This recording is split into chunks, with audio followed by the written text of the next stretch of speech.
Wow, I am so pleased to have this conversation with David O. Thomas. He's written a book called The Gordian Knot. Wait till you hear this story. It's right up my alley, and I know it's going to be up yours too. David, thanks so much for coming on. Well, thank you for having me. So, The Gordian Knot takes us in a really lot of crazy directions. I'm not going to spoil, we're not going to spoil the whole story because we want people to go and get your book. But obviously, the overall theme, we're talking serial killer. And you did a lot of research for this, didn't you? You read like everything out there about serial killers. Everything I could get my hands on. And what did you find out that maybe surprised you, or just some of the things that you found out about serial killers that we maybe might not know? Well, I developed my own theory, of course, based on my research. And I had the opportunity of working on one case where I believe the suspect was definitely a serial killer. And what my study showed to me was that in terms of defining what is a serial killer, it has more to do with what compels them to kill rather than the number of people that they killed. Ooh. What compels them to kill. And we should tell everyone too, before we dive into the Gordian Knot, let's tell everybody about your background. Well, I was born and raised in Casa Grande, Arizona. It's in southern Arizona in the desert. Mostly it's a farming community. My father was a farmer for a big agro conglomerate. He farmed about 3,000 acres. And one of the owners of one of the farms that my father was responsible for was John Wayne. Wow. And I got to meet John Wayne. But I grew up in that small town. It was about 12,000 people. And when I graduated from high school, I left to go to Tucson, Arizona, a much bigger city, to go to the University of Arizona. There, I joined a fraternity, and that was a big mistake. And so after 3 semesters, I received notice from my draft board that I had lost my S2 deferment and that I was going to be drafted. At that point, I decided to be a draft dodger. So I enlisted in the Air Force. But I spent my time in the Air Force, and once I was over my enlistment, I returned to Tucson and went back to the university and finally settled down and studied this time, being a little more mature, and got my degree in liberal arts with a major in Russian and a minor in East European history. After that, I got a job. Here I was in Tucson, being able to speak Russian. It's not really a marketable skill here. And I didn't have a decent job. At that time, I was just working as a playground supervisor for one of the school districts. And I, in the morning, was reading the paper, want ads, and I see this big ad that says, we are now accepting applications for the position of deputy sheriff with Pima County Sheriff's Department. So I applied. I was accepted, and I went through the academy, and then I did 22 years with Pima County Sheriff's Department. Wow, and you were a homicide guy. Yes, that was one of the things. Kate, I was kind of known in the department. It was a department of about 330 to 350 officers, sworn officers. Right. And I was known as a kind of a tramp cop in that I moved around a lot. Every 2 or 3 years, I managed to get a new assignment. So I got to do a lot of things. Homicide was one of them. But I was also assigned to organized crime, sex crimes, arson, narcotics. That was my last assignment as a supervisor of a squad in undercover narcotics. But I got to do a number of things, and the department was very generous with their training money, and so I received a lot of different schools, got to travel all over the country going to these schools, and it was quite an experience. And see, I think your experience, I think that background of people is so important as to how they end up writing certain books. And of course, for you, with what you did you ever think in the back of your mind, hey, maybe this happened on this case? And you mentioned that right at the top. This is something I'm going to kind of store away, and then boom, all of a sudden you decide you're going to write. How did that all come about? Well, after I retired from the sheriff's department, I retired on a Friday, actually. I think it was the 30th of October. And on Monday, I started with another Pima County law enforcement organization. It was Pima County Adult Probation. And I was a probation officer for approximately 4.5 years. I didn't feel that that was my cup of tea. And so I had an opportunity to become an investigator again. And I went to work for the Pima County Public Defender's Office. Now, this is on the opposite side. This is defense. And so we always called this the dark side. And I spent a number of years there. At the end of it, the last couple of years, I was the supervisor of the investigations for Pima County Adult Probation. Public Defender. And at that point, my wife's health became a big issue. She was disabled, and she was also diagnosed with Alzheimer's. So I retired to stay home with her. Well, to stay home, I needed something to do, and so I decided to put a skill I had been working on from even the earliest times that I was with the sheriff's department. And that little story, it had happened right before Christmas time. As most jurisdictions experience once in a while, the sheriff put out a memo saying that because of fiscal restrictions, they were going to cut out paid on-call leave for detectives. And I was a sex crimes detective at the time.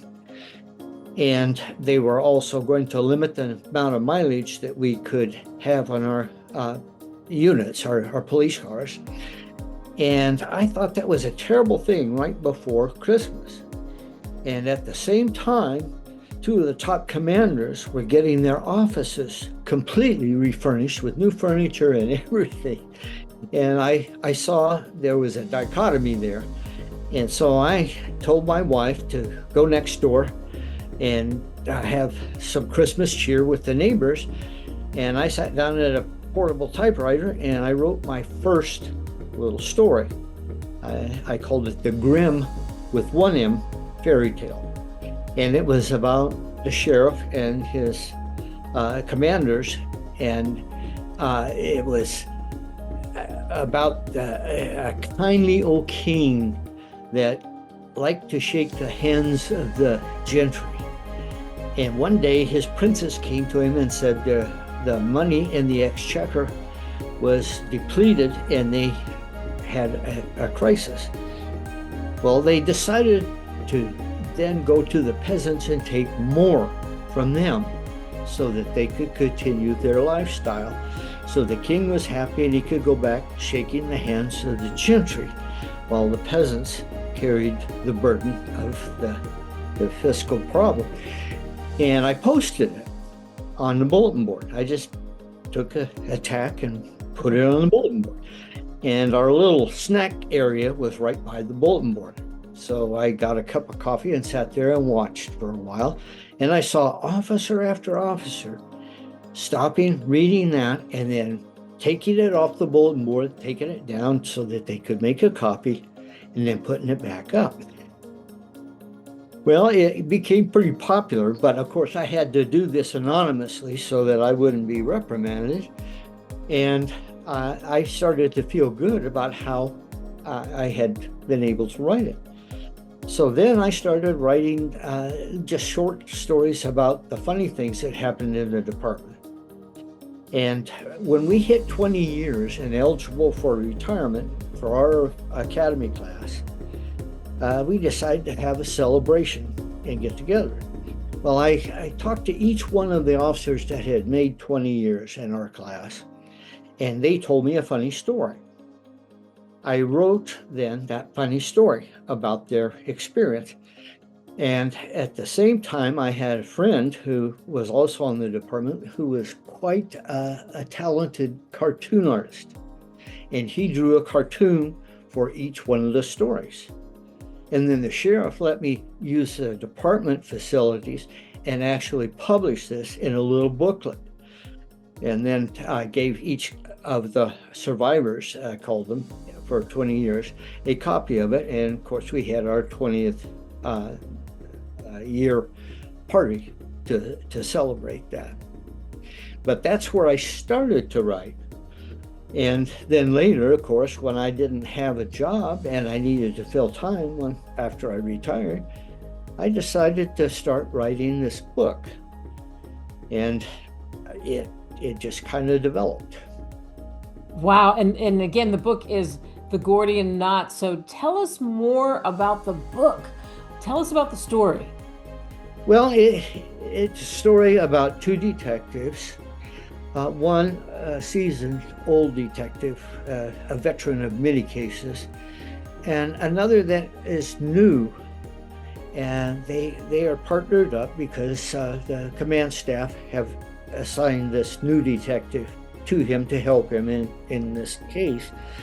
And it's basically these two detectives with different approaches to the department and to the way they wanted to approach investigations, and also how they were dealing with their personal lives. They're different in both of them in their personal lives, because the old veteran is divorced, lives alone. The young detective has a young family, and he is now trying to adapt to having a family life, but also the demands of being a detective in homicide. And they're pursuing a series of murders that it becomes painfully clear are all committed by the same person, the same MO, modus operandi in each one of these murders. So they start pursuing this investigation about a serial killer. And I won't explain how it ends, because I tried to put a twist, of course, in this. And so the end, I think, will be to most readers a surprise. Nice. For you, as you started to write this, did it sort of come naturally and kind of pour out of you, the characters and whatnot? Well, it was interesting. I started writing just as it occurred to me and it developed. But then I also started to feel that I needed to make sure I had structure to the whole thing. So the prologue of the book is actually something I wrote after I had done like 3/4 of the chapters. Wow. I went back to add that so that I could tie some things together. Nice. When people read your novel, Dave, what do you hope they take away? I think that what I hope they take away would be that for one thing, police officers are human beings. And as human beings, they are going to confront all the things that they have to deal with as human beings, whether that be problems of certain characters and personalities in the department, or the outside influences like the press, or just the personal challenges, because like the detective, the veteran detective, he's living alone, and he likes to well, he doesn't like, but he has developed a habit of turning to alcohol to deal with his frustrations. So I tried to put what my experiences were and experiences of the other officers I worked with for many, many years, and give them to make it clear to the reader that they are personalities, that they have flaws and they have problems, but they also have success. Wow. And certainly that comes across, like we said, we don't want to spoil the ending for anyone, but go and get this book. You will enjoy it. And the twist at the end really is one of the big payoffs. Dave O. Thomas, the name of the book again, is The Gordian Knot. Thank you so much. Well, thank you.